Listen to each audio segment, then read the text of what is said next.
Good morning, students. This is Mr. Sivir, and today I'm going to teach you SST. And I welcome you to Jack and Jill International School. It is once again a privilege for us to study. Let us open our books. It is Social Science, Class 7, and we are going to look into the history part, first part, chapter number 1. And look at here the book. If you have not brought your book, that you have to bring it, and you should have a notebook, pencil with you, underline it, write the meanings, keep a water bottle with you so that you may not be able to go here and there. All right, let us go through the book. Chapter number 1 of your Social Science, Class 7. Look at here, chapter number 1, what it is there. When, where and how. So that is what. कब, कहाँ, कैसे. कब, कहाँ और कैसे. ये title का ये जो टाइटल है इसका अर्थ है कब, कहाँ और कैसे. आइए की के एस्पेक्ट्स हम लोग देते हैं. Division of period in history. सबसे पहले जो इतिहास का विभाजन हम लोग देखेंगे. Sources of information, literary and archaeological. जो हमारा इंफॉर्मेशन है हमें कहाँ से मिलती है उस बात को हम लोग देखेंगे. सबसे पहले तो लिटरेरी मतलब जो लिटरेचर अवेलेबल है उससे, और दूसरा है आर्कियोलॉजिकल मतलब जो भूशास्त्र होती है, जो उसको उत्खनन करके खोद करके उसमें से बहुत सारे इंस्क्रिप्शंस, बहुत सारे चीज़ वो लोग निकाल करके उससे भी बहुत सारे तथ्य हम लोग पा सकते हैं. ये दोनों चीज़ों से हमें ये इतिहास के बारे में जान सकते हैं. और कौन सा. Different names use to describe the Indian सब continent.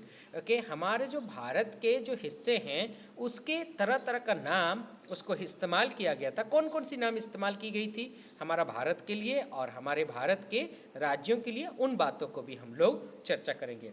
Medieval period in India. जो हमारा भारत की जो इतिहास में जो मेडिवल मतलब मध्ययुगीन काल, मतलब जो मध्य में हमारा इतिहास का मध्य में क्या हुआ था. जैसे कि हम लोग देख सकते हैं बहुत सारे बातें हुई थी, उसको हम लोग देखेंगे. करीबन 1200-1500 ईस्वी में क्या क्या हुआ था उन बातों को हम लोग भी चर्चा करेंगे. और उसके साथ साथ influence of geography on Indian history. जो भारत का इतिहास में भौगोलिक तरीके से कैसा प्रभावित हुआ था उस बात को भी हम लोग इस चैप्टर में चर्चा करेंगे. Hope you understand. Let us read through the book and try to understand. Okay, open your books. I hope you might have opened your books. देखिए उसमें okay, emergence of a new era.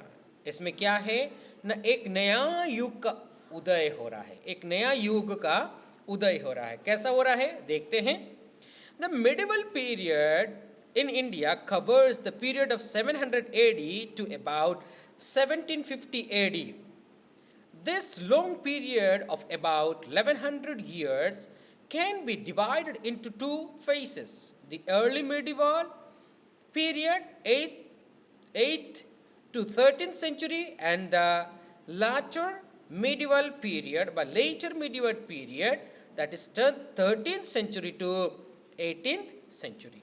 आइए हम लोग इस जो medieval period के बारे में देखते हैं, मध्ययुगीन काल को हम लोग देखते हैं तो हमें पता चलता है 700 ईस्वी से लेकर के 1750 ईस्वी तक ये जो मध्यानुगीन काल को हम समझ सकते हैं. Okay, this long period of 1100 years can be divided into two phases. दो भाग में हम लोग इसको बांट सकते हैं. ये मध्ययुगीन काल को दो भाग में हम लोग बांट सकते हैं. पहला भाग है अर्ली मिडिवल पीरियड, मतलब ओके आद्य पहला मिडिवल पीरियड कब से कब तक ना 800 ईस्वी से लेकर 1300 ईस्वी तक, मतलब 8th century to 13th century तक. फिर दूसरा भाग हम लोग देख सकते हैं लेटर मिडिवल पीरियड, मतलब उसके बाद वाला मिडिवल पीरियड है. कब से कब तक 1300 ईस्वी से लेकर के 1800 ईस्वी तक. आइए हम लोग कुछ बातों को और हम लोग देखते हैं कुछ इंसाइट्स इसमें दी गई है। With the coming of Turks and Mughals the new costumes like churidar, kurta pyjama and sherwani emerged. किसके वजह से आज बहुत सारे लेडीज लोग क्या पहनते हैं ना, हम लोग देख सकते हैं चूड़ीदार और कुर्ता पायजामा वगैरह पहनते हैं, शेरवानी वगैरह पहनते हैं। ये किन के वजह से हुआ कि जो है टर्किश लोगों के वजह से, तुर्की लोग है ना तुर्की लोगों के वजह से, मुगल एम्पायर के वजह से ये सब हमारे देश में आया है।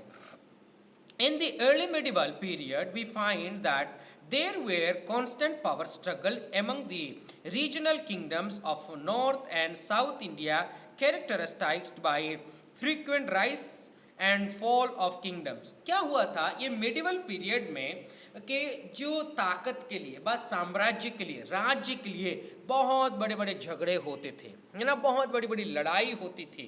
कैसा कि अपने अपने लोगों के बीच में, है ना, एक राज्य दूसरा राज्य से लड़ाई कर रहा है, एक राज्य के दूसरे राज्य से लड़ाई कर रहा है।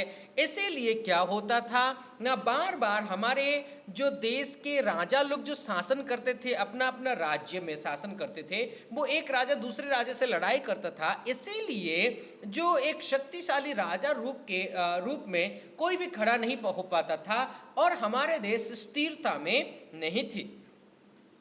Now let us read Palas and Parthias and Rashtrakutas, Cholas and Rajputas were powerful dynasties that ruled different parts of India। कौन कौन है? पालस थे, पार्थियस थे एंड क्या क्या है, राष्ट्रकूतस, राष्ट्रकूतस, चोलास एंड राजपूतस। ये जो साम्राज्य थे, इन लोगों का जो साम्राज्य था, यही लोग ही के हमारे देश के पावरफुल के सम्राट थे, वो लोग ही हमारे देश को शासन करते थे। But along with these internal troubles, the Turkish invasion of India began from 1000 AD onwards। कब से शुरू हुआ ना, दूसरे देश के लोग 1000 के ईस्वी में वो लोग आ करके धीरे धीरे हमारे भारत को क्या है ना इन्वेजन करने लगे। इन्वेजन मतलब क्या है? आक्रमण, अपने और के ताकत व पावर को हथियार लेना, है ना। तो उस चीज को हम लोग देख सकते हैं। ओके, ने कौन आया था ना, तुर्की लोग आए थे ना, Turkish people they came in 1000 AD। Ultimately, the Turks established their kingdom called Delhi Sultanate। Sultanate क्या है ना, टर्किश लोगों ने धीरे धीरे अपना साम्राज्य को बढ़ाते गए और सबसे पहले अपना साम्राज्य कहां पर ना, दिल्ली साम्राज्य व दिल्ली सुल्तानेट करके उन्होंने अपना साम्राज्य खड़ा किया।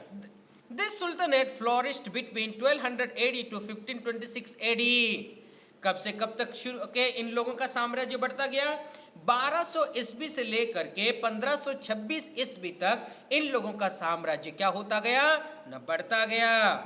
Now and witnessed the regions of Turks and Khaljis and Tughlaqs and Lodis। क्या क्या हुआ है? ये लोगों का जो रीजन है, क्या हुआ था ना, the witnessed regions of Turks, Khaljis, Tughlaqs and Lodis। The Delhi Sultans were overthrown by the Mughals in 16th century। इन लोगों का साम्राज्य कब टूटा ना, जब दिल्ली सुल्तान को हराने के लिए कौन आया ना, हम देख सकते हैं ना, मुगल साम्राज्य 1600 ईस्वी में हमारे भारत में प्रवेश किया। With the arrival of these Muslim rulers, the new religion Islam, new languages Arabic and Persian came to India। ये मुगल साम्राज्य का शासन 1600 ईस्वी में शुरू हुआ। इन लोगों के वजह से क्या हुआ है ना, हमारे भारत में एक नया धर्म प्रवेश किया। वो है कौन सा ना, मुस्लिम धर्म व इस्लाम धर्म प्रवेश किया। उसके साथ साथ 2 लैंग्वेज प्रवेश किया। तो सबसे पहला तो क्या है ना, पेरिशियन, और दूसरा है अरेबिक लैंग्वेज प्रवेश किया। came to India. This new culture that evolved in India came to be known as Indo-Islamic culture. क्या हुआ है? ये इंडो इस्लामिक कल्चर किसके वजह से कि ये एक नया कल्चर हमारे इवॉल्व मतलब उत्पन्न होना, एक नया के कल्चर उत्पन्न हुआ किसके वजह से? ना मुगल साम्राज्य के वजह से। मुगल साम्राज्य के वजह से एक नया कल्चर हमारे भारत में प्रवेश किया, उस कल्चर का इंडो इस्लामिक कल्चर कहा जाता है। अभी देखते हैं, the advent of Muslims brought new types of food such as biryani, korma, pulao and firni, etc. Mangoes, grapes, tobacco, chilies and rice were also introduced during this period. क्या हुआ है ना, हमारे भारत में मुसलमान लोगों का आने के वजह से कौन कौन सी नया नया खाना हमारे भारत में प्रवेश किया? सचास बिरयानी, कौरमा, पुलाव एंड फिरनी, ये सब भोजन व्यंजन का भोजन जो है ये हमारे भारत में प्रवेश किया था। उसके साथ साथ मैंगोस आया, ग्रेप्स आए, टबाको जो आज के पान पुड़िया वगैरह खाते हैं, टबाको, ये सब हमारे भारत में प्रवेश किया था। किसके वजह से? ना, ये मुगल साम्राज्य की वजह से। Towards the end of the 15th century, European traders began trading with India. 1500 ईस्वी में ही यूरोप के लोग हमारे भारत में क्या करने लगे? ना, व्यापार वाणिज्य करने लगे। देखते हैं, the first to arrive were Portuguese, है ना, पोर्तुगीज मतलब जर्मनी और नीदरलैंड के लोगों के वो लोग नहीं, पोर्तुगाल के लोग हमारे भारत में प्रवेश किया। They were followed by English, Dutch and French. तो उसके बाद और कौन कौन आए? ना, अंग्रेज आए और Dutch and French, okay, France के लोग आए। डच मतलब अभी मैं जो बोल रहा था नीदरलैंड और जर्मनी के लोगों को डच, जो डच भाषा बोलते हैं उन लोगों को डच कहा जाता है। कौन कहाँ के लोग थे ये लोग? नीदरलैंड के और जर्मनी के लोग थे। तो अंग्रेज लोग भी उसके साथ साथ धीरे धीरे वे लोग भी आना चालू कर दिया। By the mid of 18th century, the English managed to oust the other European trading powers and started the process of conquering and colonizing India. Okay, 1800 ईस्वी में अंग्रेज लोगों ने क्या किया है ना, उन्होंने हमारे भारत के राज्य में दखल दे दिया, है ना। और ओस्ट, OUST, ओस्ट मतलब क्या है? दखल देना। उन्होंने दखल दे दिया other European trading powers and started the process of conquering and colonising India. धीरे धीरे हमारे भारत के जो यूरोपियन ट्रेडिंग वगैरह था, यूरोप के जो वाणिज्य और व्यापार करने वाले थे, उन लोगों को हरा करके अपना काम उन्होंने कर लिया, अपना काम बढ़ावा दिया और धीरे धीरे अपने देश में ही उनका कॉलोनी के स्थापना करने लगे थे। आइए हम लोग देखते हैं और नीचे की questions. What led the growth of Indo Muslimic culture in India? कौन सी बात ऐसी थी जो इंडो मुस्लिम कल्चर हमारा भारत में बढ़ता चला गया? क्या है कि मुगल साम्राज्य आने के वजह से क्या हुआ है ना, इंडो इस्लामिक कल्चर हमारे भारत में बढ़ता गया। आपको समझ में आया कि नहीं? Because of coming of Mughal empire the Indo Islamic culture started growing in India. आइए हम लोग देखते हैं impact of geography on Indian history. तो हमारे भारतीय इतिहास में भौगोलिक तरीके से कैसे प्रभाव डाला है उस बात को हम लोग चर्चा करते हैं। The geography of a country influences its history to a great extent. Here we find some fascinating example how the historical forces are shaped by geography. हम लोग क्या देख सकते हैं कि geography of a country influences its history to a great extent. बहुत एक रिश्ता रखता है, बहुत एक के बातें होती है कि एक बहुत दूर तक के प्रभाव डालता है। कैसा प्रभाव डालता है? ये भौगोलिक तरीके से हमारे इतिहास को एक बहुत बड़ी प्रभाव डाल सकता है। उसके लिए कुछ एग्जाम्पल्स दिया गया है। आइए हम लोग उन एग्जाम्पल्स को पढ़ करके किस रीति से भौगोलिक तरीके से हमारे भारत के इतिहास के ऊपर प्रभाव डाला था, उसके लिए कुछ उदाहरण नीचे के दी गई है। आओ हम लोग पढ़ करके उस चीज को समझने के लिए कोशिश करते हैं। पोर्ट्स सच as सूरत के Masulipatnam and Cambay, Cochin became major centers of internal and foreign trade। कौन कौन सी पोर्ट्स? पोर्ट्स मतलब बंदरगाह है ना, पोरबंदर बोलते हैं ना, बंदरगाह है ना। ये जो बंदरगाह मतलब समुद्र इलाके में जहां पर जहाज वगैरह आ करके ठहरता है, वह रुकता है, उसको पोर्ट्स कहा जाता है ना। वहां पर जहाज आ करके एक जगह से दूसरी जगह ट्रांसफर कर सकते हैं हम लोग, एक देश से दूसरे देश जा सकते हैं, है ना। उसको बंदरगाह कहा जाता है, वह पोर्ट्स कहा जाता है। वो कौन कौन सी पोर्ट्स ऐसी थी? सूरत, ओके, सच्चा सूरत। सूरत हम लोग कहां पर है? गुजरात में है। मसूलीपट्टनम कहां पर है? आंध्र प्रदेश में है। कैम्बे, कैम्बे भी कहां पर है? गुजरात में है। कोचिन कहां पर है? केरल में है ना। ये सब जो बंदरगाह था, वह पोर्ट्स थे, वो एक वाणिज्य व्यवसाय के लिए बहुत बड़ा एक सेंटर बन चुका था उस समय, है ना। इसे वो भी एक बहुत बड़ा प्रभाव हमारे भारत के इतिहास में डाला था। क्यों? उसके वजह से विदेशी लोग हमारे भारत में आके उन लोगों का आना जाना होता था। ओके, सेकंड, ओके, दूसरी तरीके से कौन सा प्रभाव डाला है पढ़ते हैं। आइए। The mountains in north India specially in Rajasthan led to building of massive strong forts in Chittorgarh, Jodhpur and Jaisalmer which could not be easily breached by any enemy। Okay, कैसा ना, ऐतिहासिक तरीके से हम लोग एक और चीज को देख सकते हैं। उत्तर भारत में, राजस्थान में, इसके वजह से क्या हुआ है? इन दुश्मनों के वजह से, क्योंकि धीरे धीरे दुश्मन प्रवेश करने लगे थे, इसीलिए बहुत बड़े बड़े फोर्ट बनाने लगे, गढ़ है ना, गढ़ के जो किला बोलते हैं, बहुत बड़े बड़े फोर्ट बनाने लगे। ओके, वो कौन कौन सी फोर्ट थी? वो फोर्ट हम लोग देख सकते हैं ना, जैसे कि चित्तौड़गढ़ है ना, राजस्थान में है। जोधपुर में भी बहुत बड़ी फोर्ट बनने लगी। जैसलमेर में एक बहुत बड़ा फोर्ट उन्होंने बनाया, ताकि इन फोर्ट्स में ओके बहुत मुश्किल से दुश्मन घुस सकते हैं। ओके, बहुत ही मुश्किल से, वह घुस नहीं पाते हैं दुश्मन। The water scarcity in Gujarat and Rajasthan led to creation of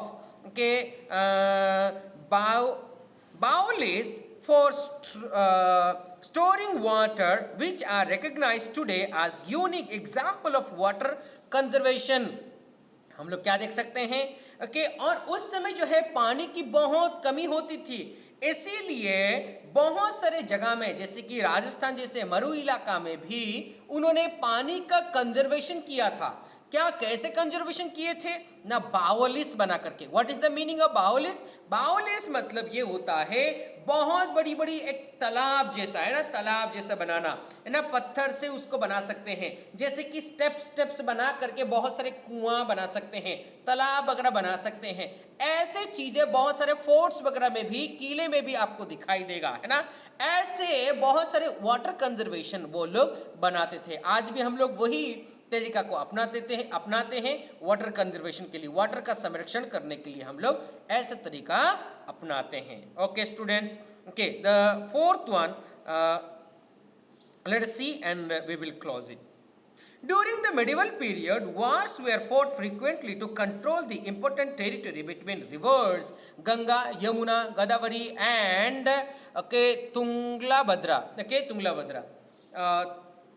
Tungabhadra. So उस समय क्या होता था, इस